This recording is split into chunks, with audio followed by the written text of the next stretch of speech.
안녕하세요. 나는 변호사다 김세라 변호사입니다. 여러분, 돈 관계, 돈 문제는 우리 주변에서 항상 자주 일어나요. 누구한테 돈을 빌리고 또 누구한테 돈을 빌려주고 돈을 갚고 못 갚고 이런 문제들은 또 자주 일어나죠. 자주 일어나는데 그러다 보니까 항상 일어나는 문제가 있어요. 바로 이자에 대한 분쟁이에요. 이자. 일단 여러분, 이자라는 개념은 어찌 보면 이거는 금융학적인 개념이죠. 그 자본적 개념인데 이거 우리 법에서 민법에서 이자라고 하면은 금전 기타 대체물에 대한 사용 대가로서 원본액 그리고 그 사용 기간에 비례하여 책정되는 대체물의 금액, 이렇게 정의를 하는 게 보통이에요. 뭐 어떤 사전에 그런 말이 나오고 이런 걸 떠나서 법학에서는 그러니까 원본이 있고 그 원본 액수에 비례해서 일정한 사용 기간을 또 비례해서 그 사용에 대한 대가로서 지급하는 금액이다 라고 이야기를 합니다. 이자는 크게 두 가지예요. 크게 보면 법정이자라는 게 있고 약정이자라는 게 있어요. 자, 법정이자는 법이 정해놓은 이자를 말하는 거고, 약정이자는 당사자 간에 약정한, 당사자가 그렇게 하기로 계약한 이자를 말해요. 그래서 법정이자는 또 크게 한 세 가지 정도 나눠요. 일단 1번 민법상 법정이자요. 민법상 법정이자의 법정이율은 연 5%입니다. 그 다음에 두 번째가 상법상 법정이자요. 상법상 법정이자의 법정이율은 연 6%입니다.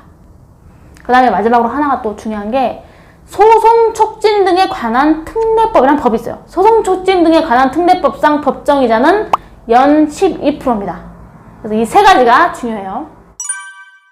그 다음에 약정이자는 당연히 자유롭게 할 수 있어요. 이 법정이자하고 상관없이 둘이 그렇게 하겠다는데 하는 건데, 문제는 사실 이렇게 개인 간의 돈 거래까지 간다는 거는 은행이나 이런 금융권에서 제대로 대출이 안 되기 때문에 그런 거예요. 왜냐면 은행이나 금융권 대출은 사실 이자도 저렴하고 당장 상환하라는 압박도 없고 상당히 좀 여유로운 편이잖아요. 근데 요즘 은행에서 금융권이나 이런 데서 그냥 웬만한 대출 안 해줘요. 요건이 많이 까다로워져서 결국 이제 개인한테 돈 빌린다는 거는 이제 그런 것도 안 되고 어쩔 수 없이 급하게 돈이 이제 많이 필요하다는 거겠죠. 채무자는 사실 대부분 공박 상태예요. 공박, 좀 심리적으로도 많이 위축돼 있고 경제적으로도 상당히 쪼들린 상태거든요. 그런 상태다 보니까 일단 돈을 빌려야 되는 입장에서는 채권자가 막 이자를 세게 불러요. 10%, 20% 이렇게 불러도 일단 돈을 빌려야 되니까, 당장 급하게 돈이 막아야 될 때가 많다 보니까 그 상황이 심각하기 때문에 이자에 대해서는 주라는 대로 많이 줄 테니까 일단 빨리 돈을 빌려달라, 이렇게 되는 경우가 많아요.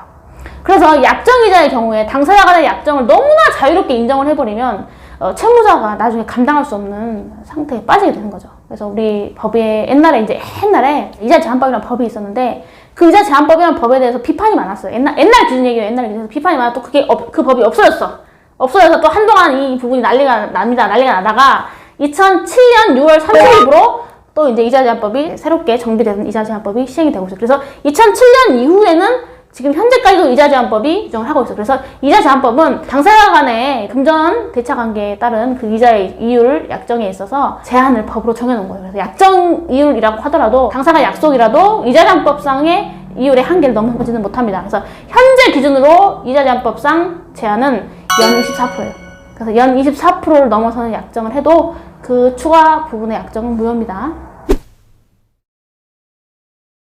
그래서 이제 이자 제한법이 적용이 되려면 여러 가지 요건인데, 첫째로 이제 금전 대차 관계, 그러니까 대차 관계에 따른 이자에 대한 지급이어야 되고, 예를 들면 매매대금에 대한 이자라든가 계급에 대한 이자라든가 이런 경우에는 명목이 이자라 할지라도 그것은 대차 관계, 그러니까 돈을 빌린 거에 대한 그 대가 관계로서 이자가 아니기 때문에 이자 제한법 적용 안 되고, 또 이자 제한법은 원금이 10만 원 미만인 경우에는 또 적용이 안 됩니다. 원금이 10만 원 미만인 경우에 적용 안 되고, 또한 인가나 허가나 등록된 금융기관이나 대부업체의 경우에도 이자 제한법을 적용을 받지 않아요.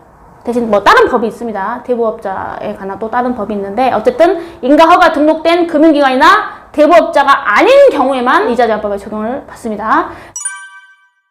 또한 이제 2007년 6월 30일에 시행된 이자 제한법 이전에 성립한 금전대차에 기한 이율 약정이라고 하더라도 이 법 시행 일부에 대한 이자 계산에 있어서는 이 법 시행에 따른 이율에 따른다라는 부칙 조항이 있기 때문에 그것도 좀 체크를 하셔야 됩니다.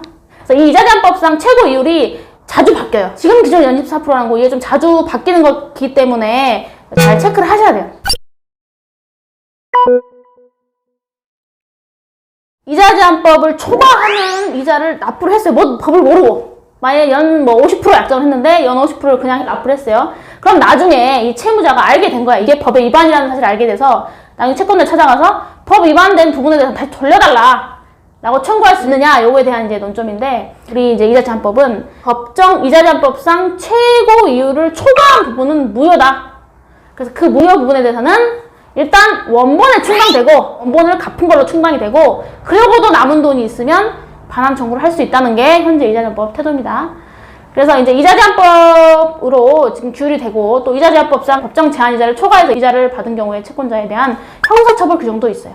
그래서 이런 것들 좀 적절히 활용하시고, 제가 이걸로 상담을 많이 이제 받았는데, 보통은 이제 동네에서 우리가 흔히 말하는 뭐 일수라고도 하고 뭐 사채라고도 하는데, 동네 사람들이고 같은 마을이고 동네고 또 이제 잘 아는 사이고 또 돈이 이제 급하게 필요했는데 선뜻 이렇게 빌려줘서 고맙고 하다 보니까 이율이 좀 높아도 법을 잘 모르기도 하고, 그래서 아무런 거리낌 없이 그 이자를 따박따박 상당한 기간 동안 다 주셨던 분들도 많더라고요. 그래서 나중에 둘이 그렇게 잘 지내다가 뭔가 사이가 틀어져서 돈을 갚네 마네 뭐 이렇게 하네 저렇게 하네 이런 분쟁이 생기면 꼭 이제 변호사한테 전화 와요. 그래서 그때가 이제 찾아보는 거예요. 이게 이자가 너무 센데 이게 법에 제한이 되는 건가요? 이렇게 물어보고, 또 본인이 찾아보니까 뭐 이자 제한법이라는 법이 있는데 이제라도 이걸 문제 삼을 수 있나요? 보통은 채무자 쪽에서 연락 오는 게 많아요.